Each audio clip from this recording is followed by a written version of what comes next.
There's a road in British Columbia, stretching 725 kilometers from Prince George to Prince Rupert. A beautiful, remote highway flanked by ancient forests, looming mountains, and shadows that feel alive. But this stretch of pavement is cursed. Locals call it the Highway of Tears. Since the 1970s, dozens of indigenous women and girls have vanished or been murdered along this road. The number is believed to be over 80. Many cases remain unsolved and unspoken. But the silence carries weight. And if you listen closely, you can almost hear the cries echoing through the trees. The first known victim tied to this stretch was Gloria Moody. It was 1969. She was 26, last seen leaving a bar in Williams Lake. Her body was discovered the next day, beaten, raped, and discarded like trash. Then the darkness grew. 1974, Monica Ignas, just 14 years old, disappears while hitchhiking near Thornhill. Her body is found a year later. The case goes cold. 1983, Colleen Macmillan, murdered after getting into a car. Her killer wasn't identified until DNA evidence decades later. But he wasn't the only one. The pattern was clear: young indigenous women, most of them hitchhiking due to a lack of transportation options, vanishing without a trace. Highway 16 cuts through vast wilderness, isolated and unforgiving. Towns are sparse, gas stations even more so. When the sun sets, it becomes a black ribbon slicing through a sea of trees. Survivors report strange cars tailing them.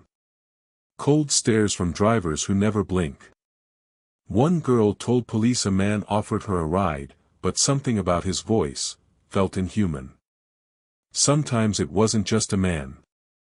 Witnesses mention a black truck with no plates, always appearing when someone went missing. Some say it drives itself.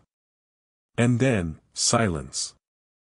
As the years passed, the list of victims grew. Ramona Wilson, 16.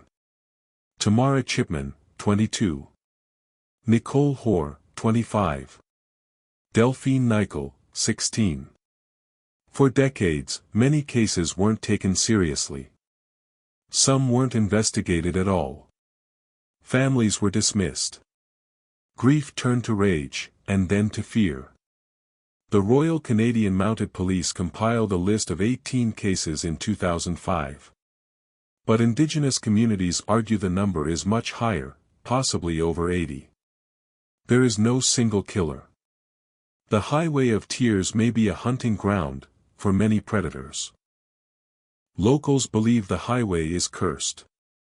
Elders speak of ancient spirits, protectors of the land, angered by centuries of colonial violence. Drivers report seeing women walking the highway in torn dresses. When they stop to help, the figure vanishes. One man claimed she appeared in his back seat moments later. In some towns, people leave shoes by the roadside, gifts for spirits of the missing, so they can find their way home. A mother swears she saw her missing daughter in the fog, standing in the middle of the road. She blinked, and the girl was gone. All that remained was a scarf, the same one her daughter wore when she vanished. In 2012, a federal investigation finally began. Families testified. Stories poured in, of missing persons reports ignored, of blatant racism, of decades without justice. A man named Bobby Jack Fowler was identified through DNA as one of the killers. But he died in 2006. The rest? Ghosts in human form. A transportation report revealed a chilling truth: many women had no choice but to hitchhike. No buses. No cars. Just their thumbs, their hopes, and the mercy of a dark road.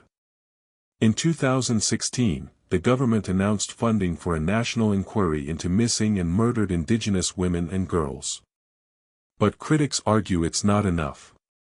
Justice moves slowly.